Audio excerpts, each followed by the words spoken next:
we go. Hopefully I didn't blip for people.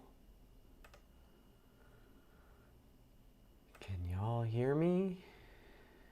Looks like we're all the way to YouTube, which is good. Hi, Beata. I'm not quite set up, but I'm getting there.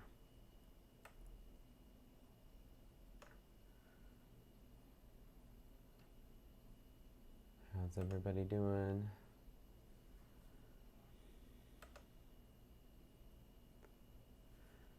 All right.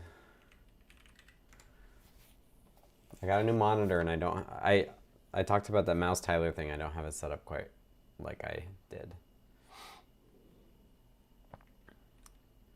But we'll get going here in just a second. I see Beata's here. I don't see anybody in Discord yet, so I'm gonna finish my desktop setup here.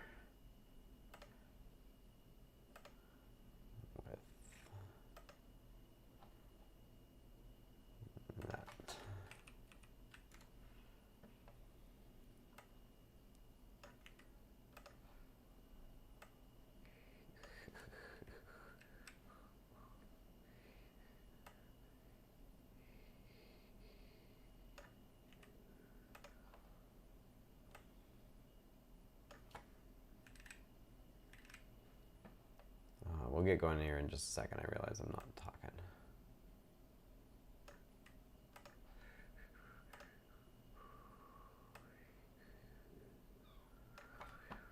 Hopefully this will work.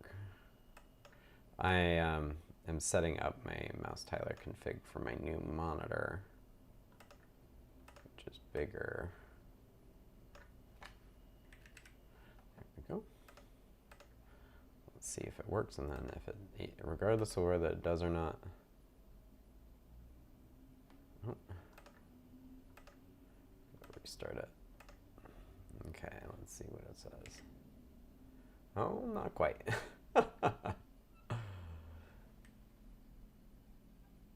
Close, I guess.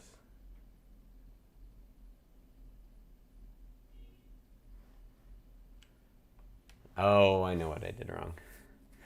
So let me just make sure that everything's out of my way. I'll show you what I'm doing, because why not?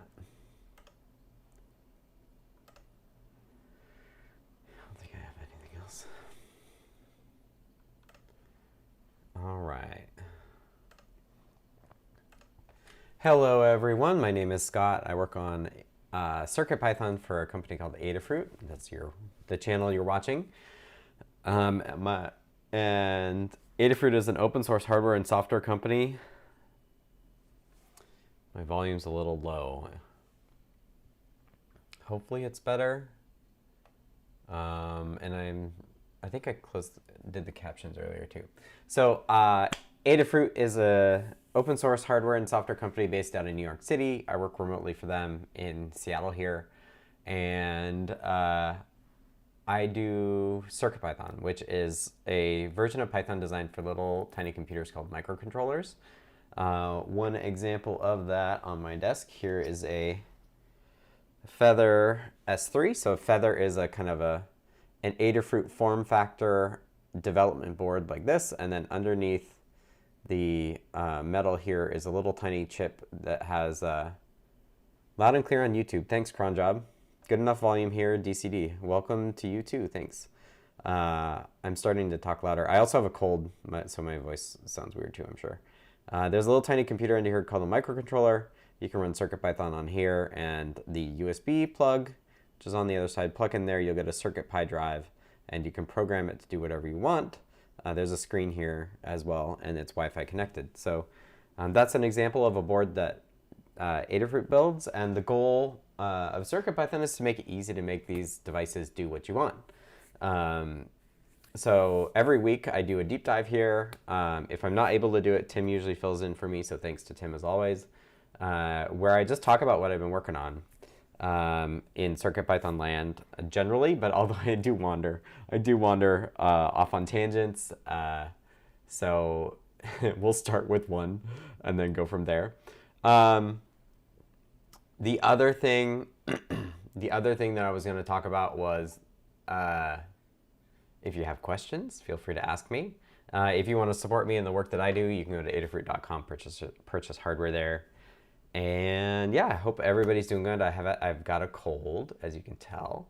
So my brain's not quite here. I didn't sleep as well last night because of the cold, not because of my young children. But if you've been following along, I've been really getting into LLM agents and using them as a tool to generate a bunch of code. And what I was just doing is I'll go to my desktop, and so I got a new monitor. I had a 34-inch ultra-wide, and now I have a 40-inch ultra-wide. It's the newer Dell. And so I found this mouse tiler thing, and I showed this last week. So if I drag the window, it doesn't look like you can see it. And in fact, it looks like it's frozen. So let me try to fix that.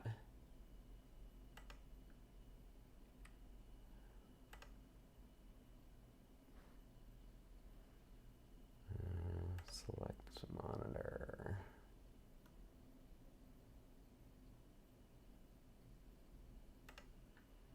Okay. There we go. Okay, so that's another thing that changed. It like looked like it was working, but it wasn't working. So if I drag, now I get this selection, and I made these custom ones here for when I'm streaming. Unfortunately, they're not.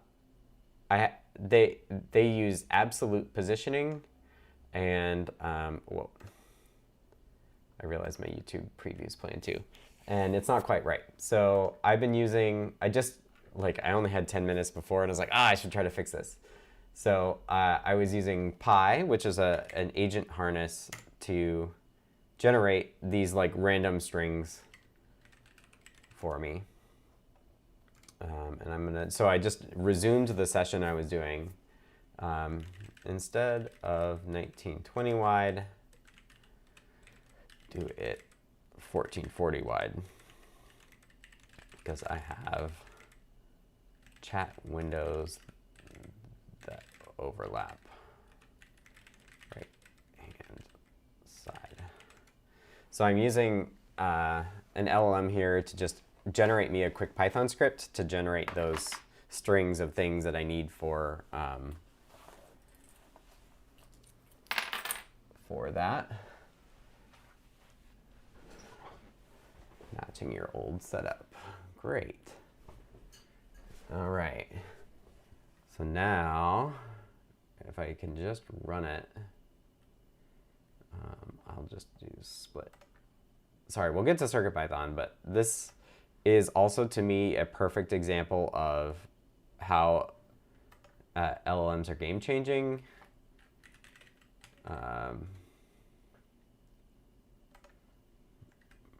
Move the prefix to explain which layout is which.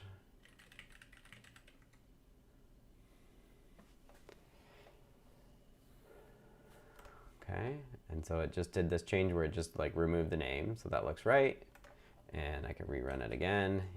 You can see my new resolution here as well. And now what I can do is I can copy all three of these and open my settings. I'll just show you my settings here.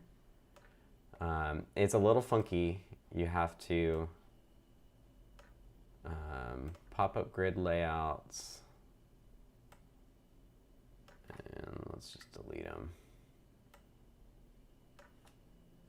And then paste.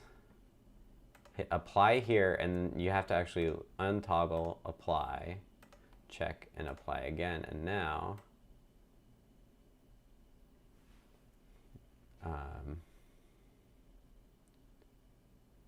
we can see that the left ones are right. So here you can see, oh, is that true?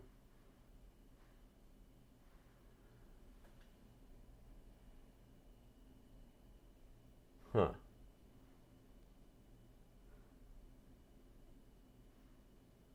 I'm comparing it to the window that you could see. It still looks too tall. And I'm not sure why that is. See, I want to make it easy for me to position windows like where the stream is showing. Let me do one more. No, I'll do this later. This is not what this is meant to be about. Okay, so this is why I still think I have a job, because it takes iteration to get this stuff right. And somebody's got to do that. So let's get to, well, I wanted to highlight two articles here that I saw go by. I know some people were really turned off by my adoption of large language models and agent tooling. And I'm trying to demonstrate why I think they're like a game changer for software engineering. And there was just two really good articles about this. No, Jason Boyle says no audio on YouTube. It looks okay for me. Anybody else on YouTube missing audio now?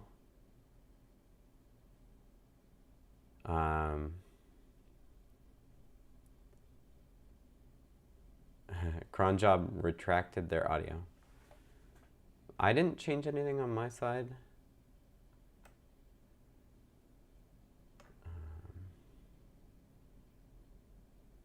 So I think it's all right. David says YouTube's fine. Cronjob's fine. Okay, thank you. So two posts. I will copy the links.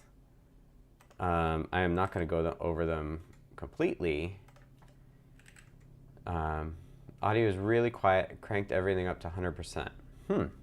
Like in OBS, it's going up into the yellow, so I don't know what's making me quiet. Okay, so this post is a little old because it was February 5th, but it's really quite good. I feel like I've followed these steps like kind of a bit, where you say like, okay, you drop the chatbot, which means you move to an agent, which can run tools in its loop. And then you reproduce your own work. This I haven't done. This is like way more rigorous than I am. But I guess to some degree, I'm also trying to like have it generate code that is the way that I want. Or what I was doing earlier this week and late last week was tweaking the tests for the Zephyr report. So the main thing I'm working on is bringing CircuitPython into Zephyr land. So building CircuitPython on top of Zephyr, which is a real-time operating system that many vendors like support for their chips, and provides like an abstraction away from a lot of the common stuff, including Bluetooth and networking and all that stuff.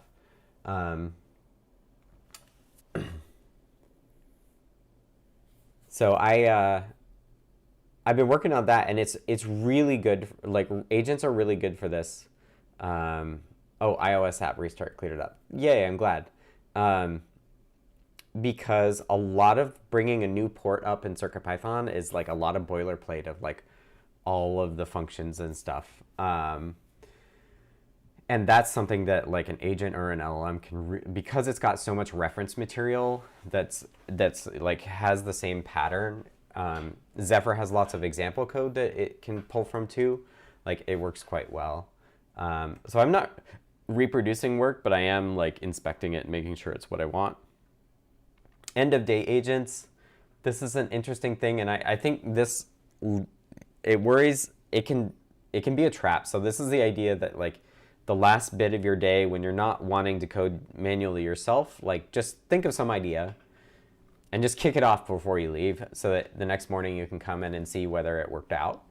An example of this that I did last night, and this is the danger because I did it before I went to bed from home.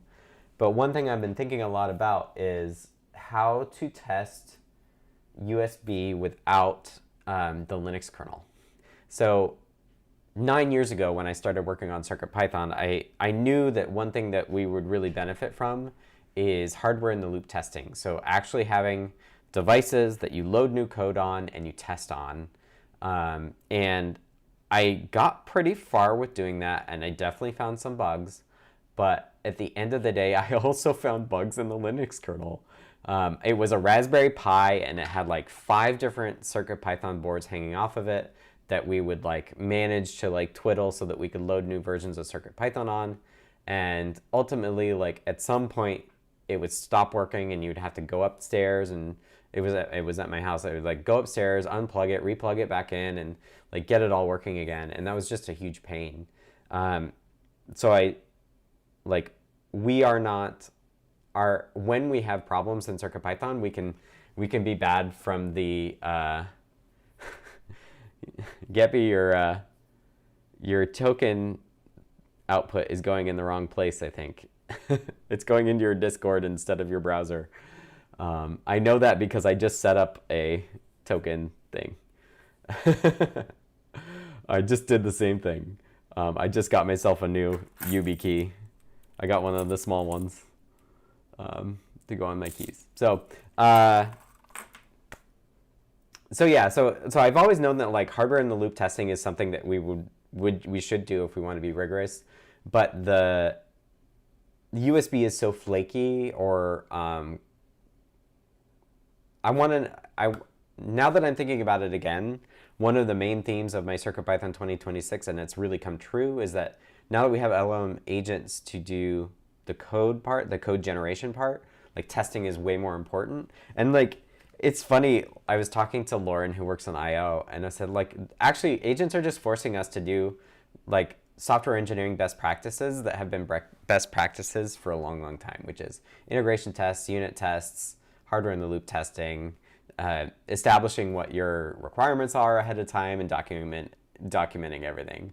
So I think to some degree it's funny that like I now have no excuse to do that. But one thing I wanted to do, and the thing that I kicked off last night, was I discovered there's this thing called USB-IP, which is tunneling USB, the lowest level of the Linux USB protocol. They call them ERBs, like USB request buffers or something. And that's like, that sits under all of the class definitions. That's to some degree, the layer above the hardware. So that's the abstraction layer above the hardware. And then somebody at some point added this USB-IP, which passes those things over TCP/IP. And you can actually, I was looking it up on YouTube. You can get people to like use a Raspberry Pi to share a mouse and keyboard across a network, for example. And what I really wanted is like, I didn't want to use a Linux computer to do that. And so what I kicked off last night was like, hey, given this, you can't see it. I have this ESP, maybe I can lift it up. Maybe not. I could do my hover cam as well. It's just not on. I'll just unplug it. So one of the dev boards that Espressif released for the S3 is this one. Don't look at the green one. They call it the USB OTG. So it's a USB device on one end and a USB host on the other, and then it's an ESP32S3 with a screen. And they're like $35. And I said, you know what? Like, before I go to bed, Codex, which is OpenAI's coding agent, could you just, like, using the ESP IDF, which I know has USB host support, and it has TCP/IP support, could you just write, like, some firmware that will, like, host a USB device and then translate it to USB IP packets and make it available over TCP? So I did that, and the reason I want that is because I want to be able to have, like, one of these per test boards for CircuitPython, so that I can leave, like, this is the dialog one. If I could just leave this plugged in, and now I don't have to worry about, like, so this will only be used for power. Then the USB packets get funneled over the Wi-Fi instead. I was like, so I want to, like, isolate the USB stuff to TCP/IPs connections. And so I also just kicked off a new PyUSB backend that is based on USB IP, so that you can use PyUSB over USB IP and like write Python code that does USB stuff on stuff that's connected to the network. So it actually like worked quite well. So I was just testing it. So I kicked it off last night. I don't know how long it ran. Probably not that long because it's quite quick. And then I loaded the firmware, and there was a little bit of issue with like getting it on the Wi-Fi, but really it got pretty far. I don't know if I have the tab. Yeah, so this is the Codex that's doing the PyUSB-test thing. I added MDNS support, so you can do an MDNS query and find all of the devices that are serving USB IP. And then in this window, you can see that I did, so this USB IP command is the one that actually is for Linux. And I said, hey, just list, and here's the IP address, and it was listing both the Sager device and this is CircuitPython here. But it's using a generic pid.codes test PID. And that was the dialog device that you saw plugged into the S3 USB OTG thing. So yeah, the like right before you get up from your desk, start something off just to see is really interesting. I know that some people feel left out because there's a subscription, but I started with the $20 a month subscription and got way further than I thought I would. This is with Codex. But I did hit the weekly limit. So they have like 5-hour rolling windows of like how much you can use it in 5 hours. And then they have a weekly limit as well. And I actually did like almost hit the weekly limit when I was being really aggressive with it. And so I was like, I'll just do the $200. Like I feel like I'm getting the value out of it. And I really want to force myself to just like try it, and not feel like I'm wasting at least dollars doing stuff. So I've been using it all week, and I think I'm only, like 14% used. So I'm still like, I got a ways to go to just try stuff. But the danger of doing this kickoff is like you might worry that like you're not being as productive as you could be. So you always have to think about like what your Codex could be doing. And I was just like, I'm trying to not fall into that trap. But I'm definitely right now thinking a lot about how this is changing the way that I work. David says, I have that S3 USB thing. Is USB host supported with CircuitPython on that board? I don't think so. And it's because the device side stops working when you do host. And in fact, it's got a separate plug for a USB, a UART to USB adapter. So yeah, this is, I'm not planning on using CircuitPython to do this conversion. I'm just like, I was thinking about doing Zephyr. So this is how I discovered USB IP, is that I've been focusing on using Zephyr's native simulator. The device's name and manufacturer, I could just find it. ESP32S3 USB OTG. Look at that. I even have it in my thing. It's this thing.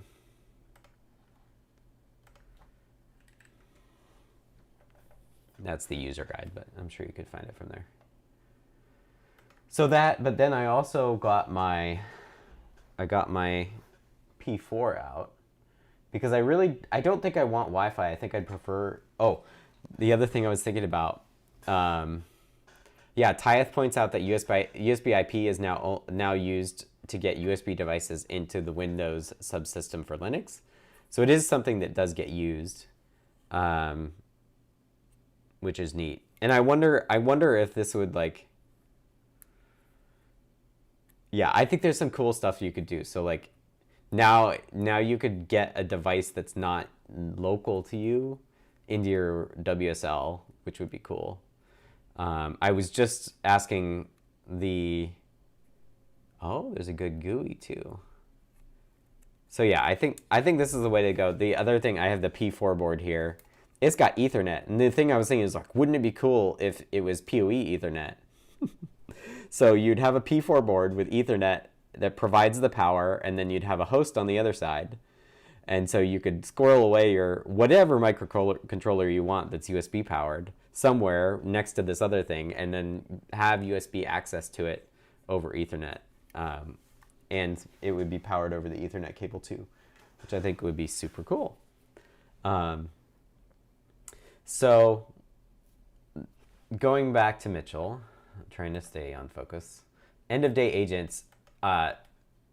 It's a good idea to think about things that you could just kick off and see, but what I've also figured out is there's some things I've done like this that I haven't even got back to testing. And so this can be a bit of a trap. Like, give yourself space to do it. This says agents are good at GitHub CLI, and I didn't fully appreciate this until this week. There's 2 cases that I can remember that I used it, and it was like amazing for me. One, I was coming in the morning. I'm trying to get the BLE basic support checked in. It's still not checked in for some other breakage, but I had 4 builds that failed, and it's kind of a pain to like figure out, like search through all of the logs to figure out why the 4 builds failed. And I was dreading it a bit. So I was like, you know what? Let me just see if it can figure it out. And I tried it. It used the GH command to pull down the logs of the 4 failing jobs. It summarized it for me that said, this one and this one failed for this reason. I just needed to auto-gen it again. And this one failed for that reason. And this one ran out of memory, so I turned this stuff off. And that one I had to say, like, don't turn that stuff off. Turn this other stuff off instead. But it was, like, super nice. So that was the first case where it was, like, connected to GitHub. That was really nice. And then the second one was Dan did the review for the BLE one. So it's all been reviewed, but the final CI pass failed for other reasons. And so I said, go to this PR, get Dan's comments and address them. And so it pulled it down, did it, like one of the changes was like changing copyright headers. So I was like, oh, then like, okay, like it did all that. And then it like committed it and started pushing. I was like, no. Like, I do want to look at it. And there were some changes I made, but it was like, it just like it removed the tedious parts of it, which is cool. DCD says, could the USB connection act like a network connection? Forgot the right name. Then the IP would be going back into your host over physical USB that acted like a network card. I thought about this. I know somebody's been bugging us in CircuitPython to add this, so I do know it exists. And I did look at devices that had 2 native USB things. So you could do one as device, one as host, which the P4 can actually do. I'm a little worried actually though about having a bunch of network cards over USB basically.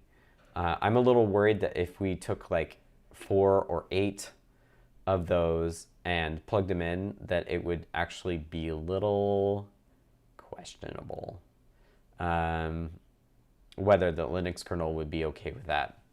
So I think my preference is to do TCP/IP. I also thought like, oh, that'd be pretty cool because I could actually figure out how to give people TCP/IP access forwarded somehow or something, right, to test devices that live here. I think that would be pretty cool too. So I like the idea that they're done over the network. Specifically, I'm thinking about those Octo part tentacles, Octo probe tentacles, because they actually have a hub on them and 2 RP2s to manage a device under test.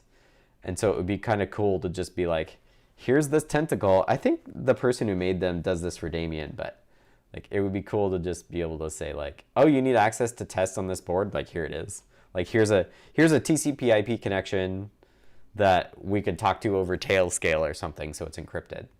But like it's not a keyboard. I guess I do have to worry about like what network access.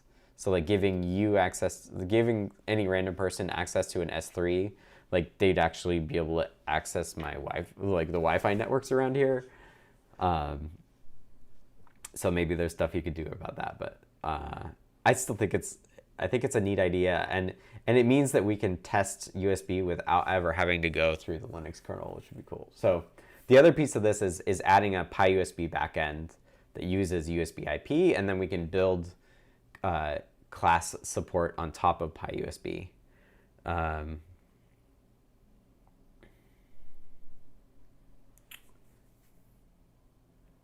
David has two good questions for Dan. Is Dan using AI to review your PR? I don't think so.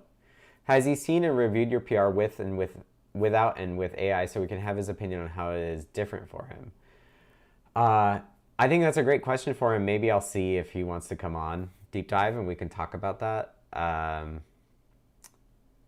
There's definitely cases. So one thing that's coming, which I guess I haven't PR'd yet, but is coming, is I used agents to modify.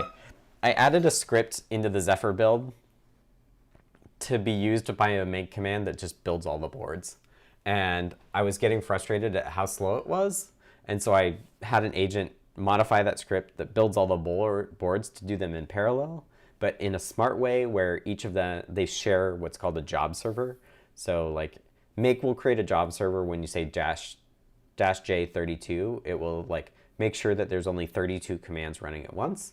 And that's coordinated via something called a job server. And so I'll show you this PR, but it's like gross. frankly it's gross. But it's this one Python program that is a tool that is only used if you want to build everything. It's not in the critical path. And I actually just added a comment. Let me just find it. It's in I think it's in here. The GPIO input test, if I pull up my merge, oh, I lost my merge window. This is kind of a pain. Now that I'm having multiple remote desktops, it's a pain to, like, Sublime Merge in particular is not great about knowing, like, I had 4 windows open and they all went these different places. I'm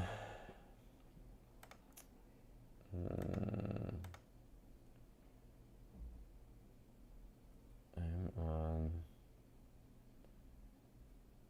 the wrong... Oh, I did that separately. Collapse all, this build all boards.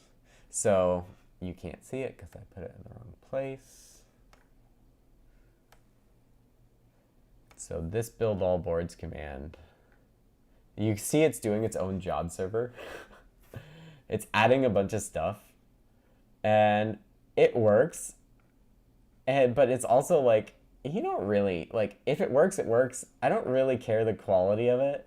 So I just added this thing that said, hey, this is agent generated and it works. Don't bother reading it too closely. Like, it's not important that we get it right. It's like isolated, it's off in this corner. It's just a tool that make calls when you can run make all. Like I can even show you. Like if I'm here, I'll do clean all. And it deletes stuff, and then I do make all, and it does this like nice TUI interface. It's building all the boards that I have in parallel, but not so parallel that it's like overwhelming my CPU. So the reason that I had it do this is because there's a non-trivial amount of the build time where it's only single-threaded. It's like all of the configuration stuff that Zephyr does takes a while. And so by actually building all of the boards concurrently at once, then I can parallelize that process. You can see it's still going. But my CPU is like up in the 80s and 90s, so now it's running in parallel. But it should be smart parallel where it's using the job server to like give each person thing equal time. It's sharing that. It's like sharing the equivalent of -32 amongst 17 board builds that are all going at once.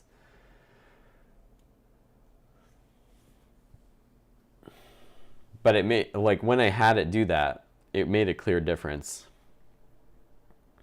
We could go back and see how long it takes otherwise.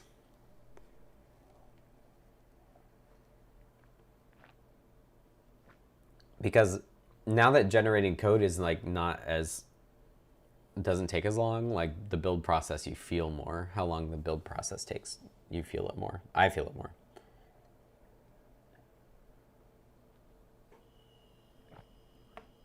And you have a Linus Torvald kind of computer.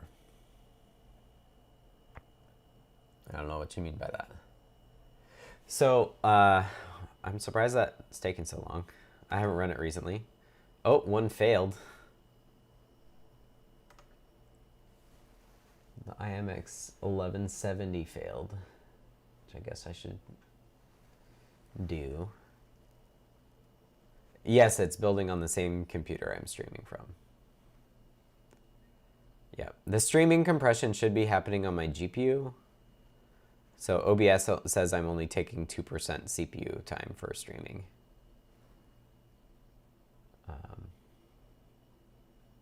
I do wonder about, I saw this article about file I/O access being really slow. I wonder if that's part of why the builds are slow. I was actually thinking about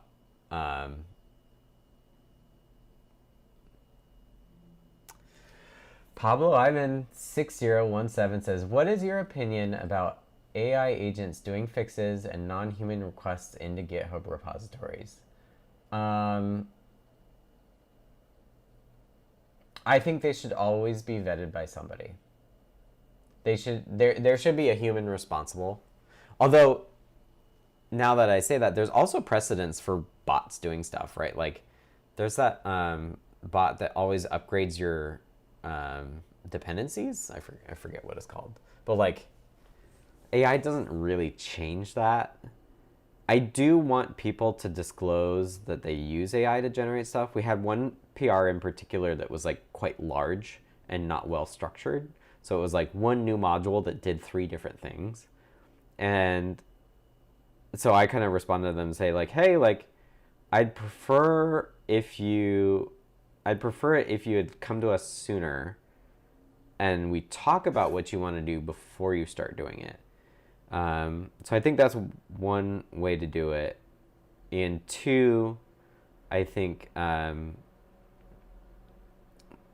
also think that, what was I going to say?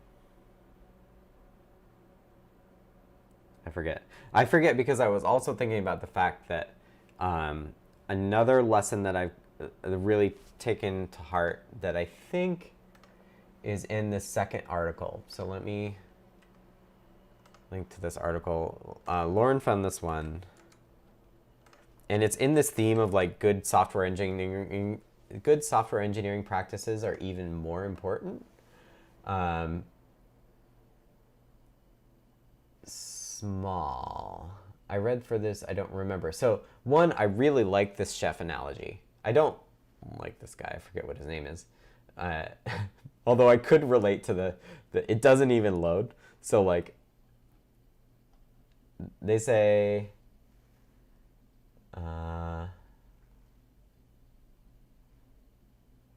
the best metaphor I have is being the chef in the window, but the goal is to move past it. Right now, I'm still checking every plate. The end game is designing the kitchen so the plates come out right without me standing there. Which means better recipes, plans, better prep work, context and types, and better quality control built into the line itself, like hooks and automated review. I like this analogy a lot because you're not generating, you're not doing the cooking, but you're the chef, right? You're still having the vision for what you want to come out of it. Yeah, you're still like defining what you want out of it and evaluating whether it's good or not. So I like the chef analogy, although they're talking about like not wanting to be at the window at all. And I think like I still want to be at the window, but I don't want to send anything back. I want to be able to see that something is good when it comes out. So when it comes to AI generated PRs, there's also some stuff that we can do to make sure that the automated stuff that comes in is good.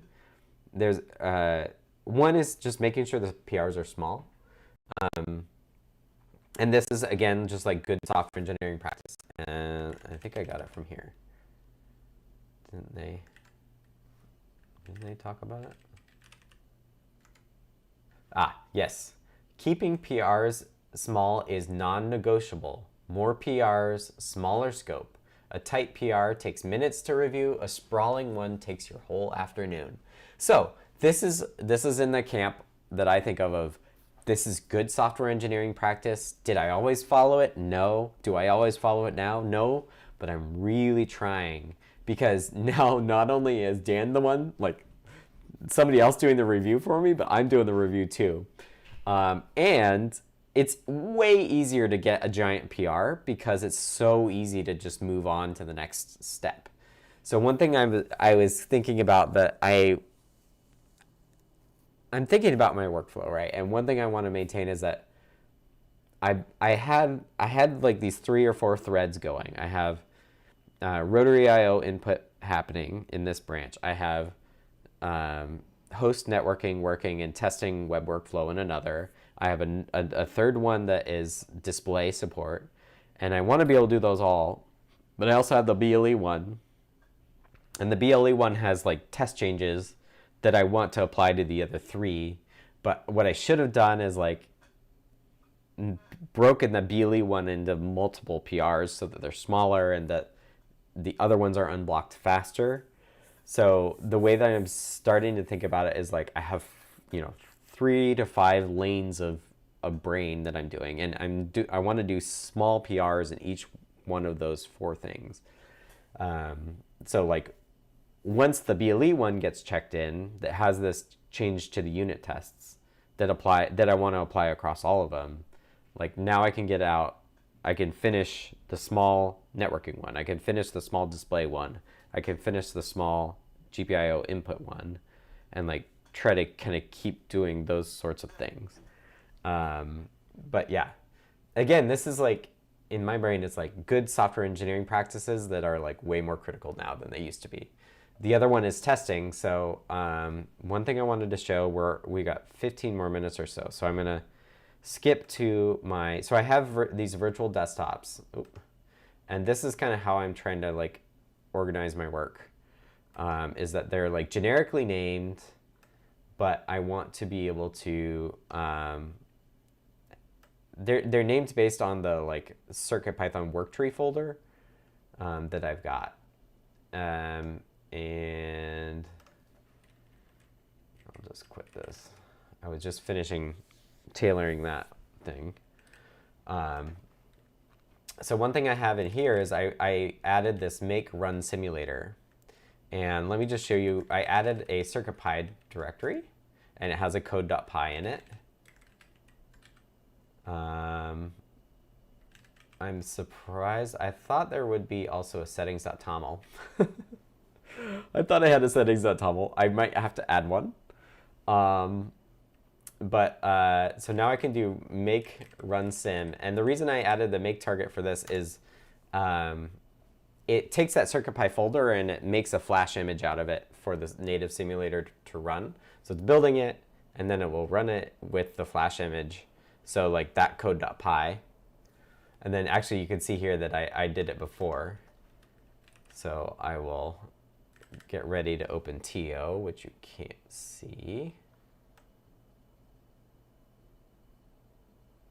There you go. So when this finishes, how's the size of everything? Because I think the size of this is going to change a little bit given that I'm on a different size screen.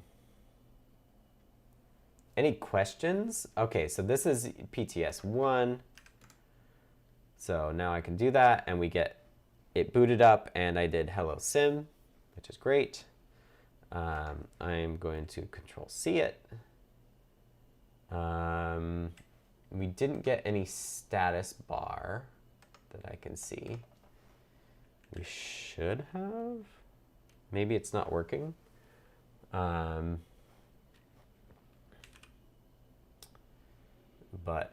I think if I CircuitPy settings.toml. And see, I have to remember it. Instead of remembering it, I could say pi add a CircuitPy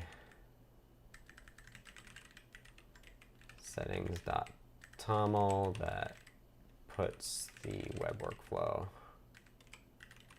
on port, what, 8800? So the web workflow only starts if you tell it what port it's on, I think. Does that sound right? So it just wrote it, and it's done.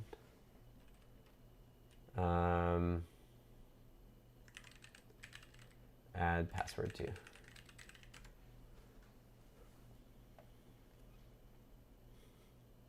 Okay, your dash password. Perfect. Oh. Let's see if it confuses it. Nope. All right. Okay, it's added it. So I think this is another example of like, they're great if you don't want to look stuff up. Like, it's quite good at figuring it out. And if we look back, we can figure out how it actually figured it out. So I said, oh, it looked for a mount, which is actually not what I wanted. It looked, oh, it did actually write to my actual CircuitPy drive. That's not the right place.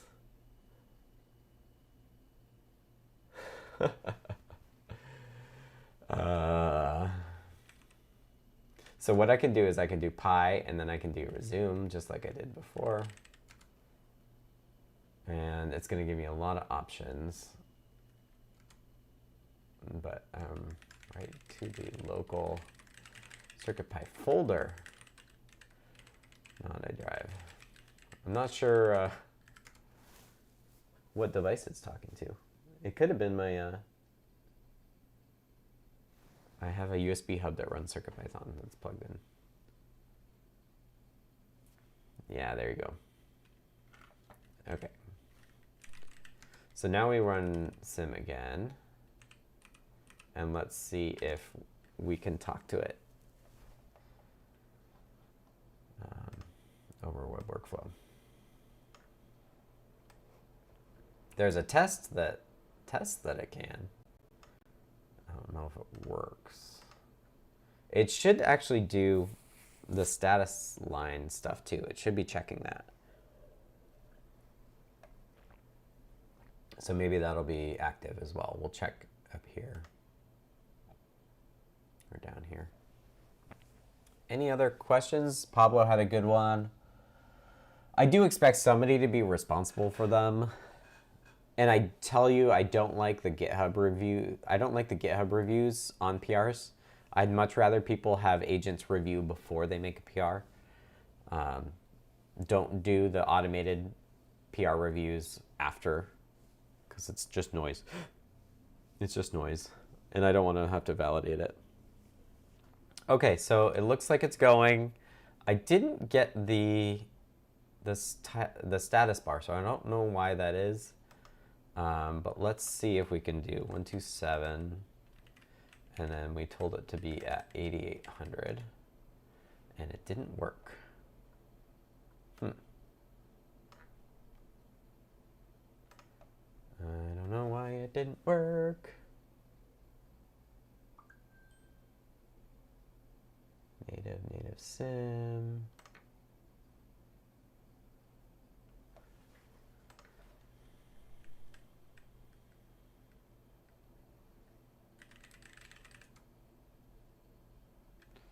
Where am I? I'm in Zephyr host networking. If I run the test,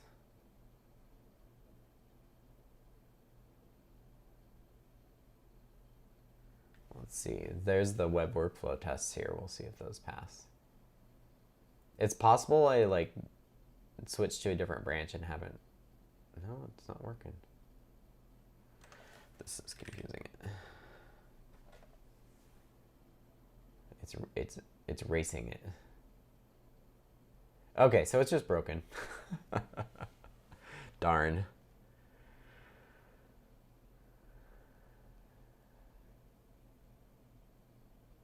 So Tyeth points out you can do a draft PR to your own fork of repositories, get bot reviews, and then close it and open one up against upstream.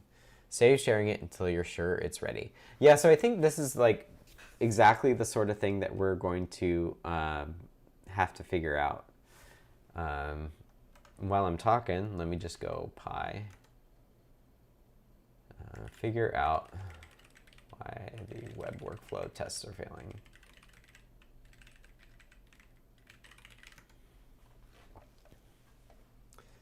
So yeah, I think this is why it's so new. I also saw another article that was talking about somebody doing like a master's program studying how this is impacting software engineering.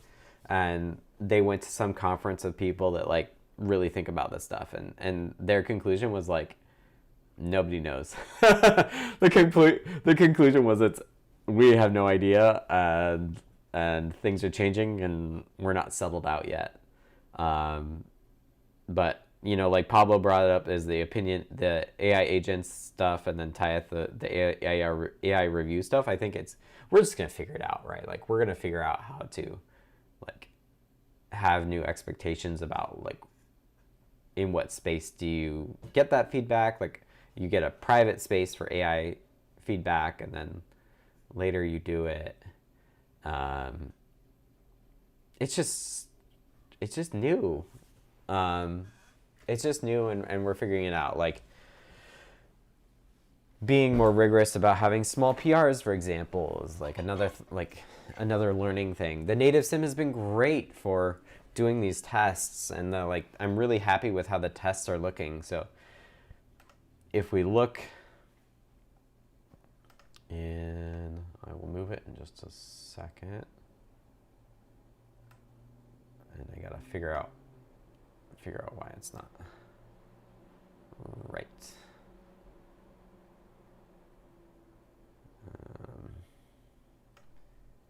But so now we have a test directory in the Zephyr CircuitPython, and we can see test web workflow. So it's got basic settings, CircuitPy web API port and password, boot.py, and now it's got like it's PyTest, and we use marks to say what files you have on the drive. This says, okay, just wait for the status line that's not working right now. Use Python requests to just get this edit / and assert that it's a 401. I don't know why. We should probably add comments, but like the tests are simple, they're readable, and they're a great way, like going back to Pablo's point of like, even if these are AI written, oh yeah, ensure webflow responds over the host network. So it's just trying to fetch something. I don't know why it's 401, but it might be like the forbidden one.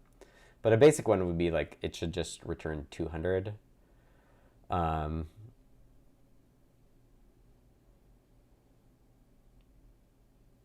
So yeah, I'm really happy with the structure of the tests. And that's why this BLE one is like kind of blocking on everything else. Tyeth points out, it's also really hard when you receive a lot of GitHub notification emails. Maybe they'll start doing digest or something, so no immediate notifications unless you're subscribed mentioned. I think it's just that like we're gonna have to differentiate between AI generated stuff and human generated stuff, like, and assume that the human generated stuff is higher signal or more important than the AI generated stuff. I think generally like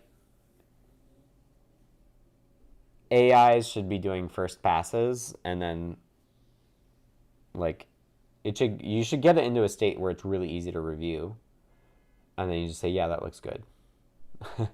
And doing tests like this is a good example, because you could say, okay, if you assume that the like test infrastructure is done right, and you are finding these things, then it should work. Or it should be it should be easy to be confident that it works. Okay. Oh, that's why. That's right.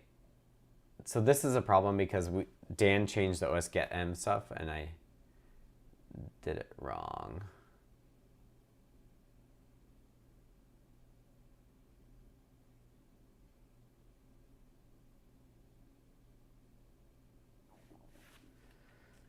Does build CircuitPython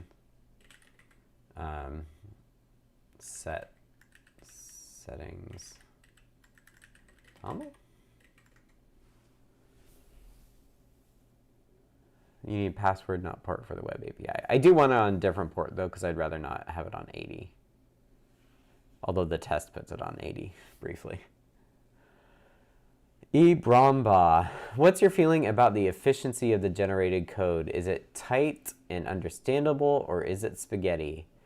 It depends.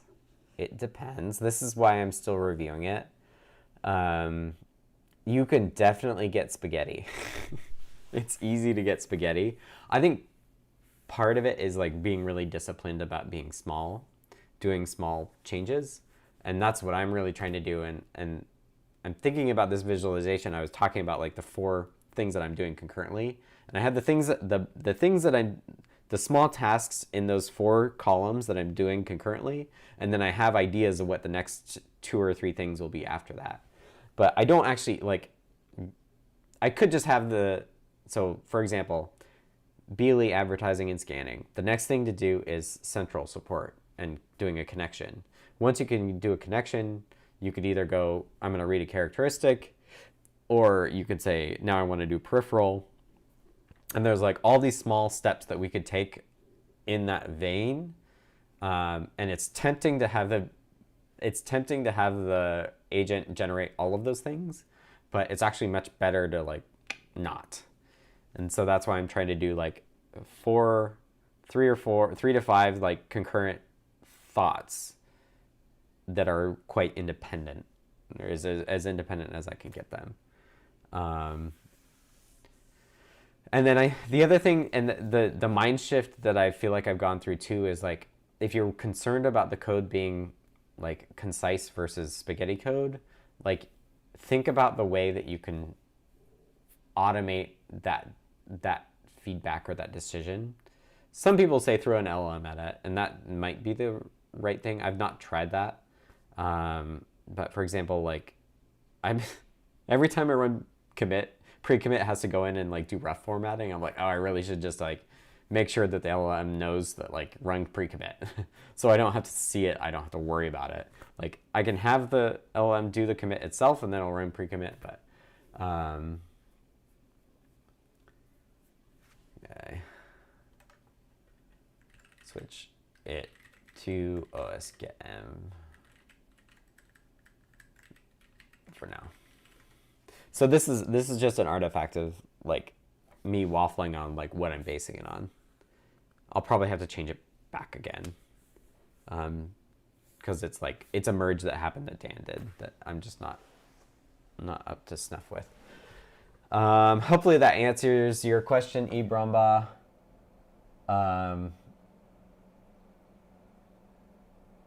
Another thing that I've in that vein is like when I'm implementing CircuitPython modules, I do have cases where it does a lot of error checking and it's creating new error messages for every branch. And I don't actually want to do that because we translate our error messages and they might be temporary. So sometimes I've had to say like, hey, don't do that. Instead, like pipe through this one helper function that like maps error codes from Zephyr to standard like OS error raises and stuff. And kind of coming full circle, that is something that both of these folks talk about, which is outsource the slam dunks. It turns out that sorry, I have a cold, so I'm going to cough again.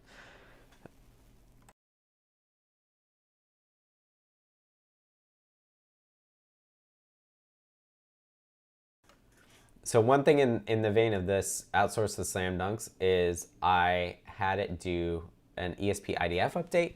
We're using 5.5.1 and they just released 5.5.3. I know that they don't churn very much, so I just like gave it a little bit of instruction. And it did quite well. I don't know if we're going to be able to see it here. I can share these too. Pi has a good way to share stuff. But no, this is other stuff. But I gave it like 3 sentences on how I would go about updating to the latest ESP IDF, and it just did it. It did the builds. The builds seemed to work. It's like a minor update, so it's like not too worrisome. It did like rebase our changes that we carry and on top of the new version of the IDF and like pushed it straight to the. I get a little like I'm a little relaxed with it, and it pushes stuff to GitHub, but it pushed the right thing. It like pushed a new branch like I would have done. So, so that's one of those like outsource the slam dunk sorts of things. It's just like go off, do that, and I'll get to you when I get to you. What I'm trying to be better about is this step 5, which is engineer the harness. And this person talks about it too, which is like any time that you have to give feedback to the agent or the model about something they did wrong, like the like lots of error messages, what you should be really doing is like figuring out how to preempt that the next time. So like there's agents.md, there's skills and stuff that you can do to like feed back into it so that you don't have to ever do it again.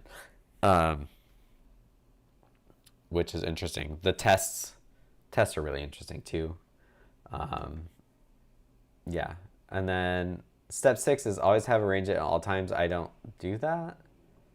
But I am trying to like kind of keep multiple balls in the air for when it does go off and do something. But the reality is like I'm still the blocker. I do like this diagram a lot. So like before your AI, you do some planning and then you do a lot of code and iteration and then you do QA, and that's the order of days. And now with AI, you have to do more planning. There's a little execution where you're generating the code and then more validation in QA, which I think is really too.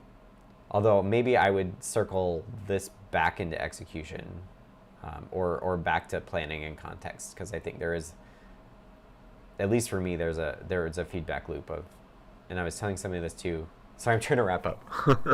I could talk about this forever. One thing you can do is you could just write it and see if it works. And if it doesn't work, blow it away, and then do up in your thing to get back to your previous prompt and make your prompt more clear, and then run it again. Especially if you're doing small tasks, it doesn't take that long to run. So that's another thing that I've tried to do. I did that with the display IO implementation. The first time it did it with the frame buffer, and the second time I didn't want it to do that. Although I think Codex has some bit of memory because it still insisted on I had to be very explicit not to do the frame buffer thing. Okay, I hope that was interesting for folks.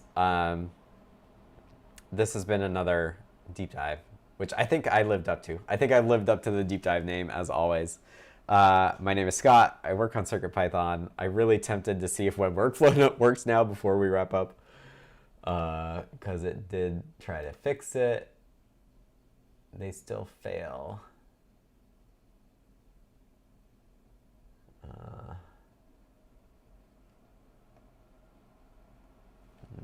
It doesn't look like it thinks it'll fix it.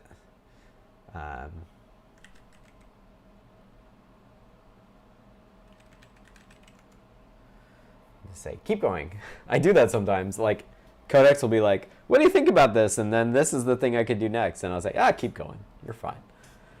All right. If you want to support me, you can go to adafruit.com, purchase hardware there. We're starting to ramp up again after the new year, and Lady Ada and Phil had a baby.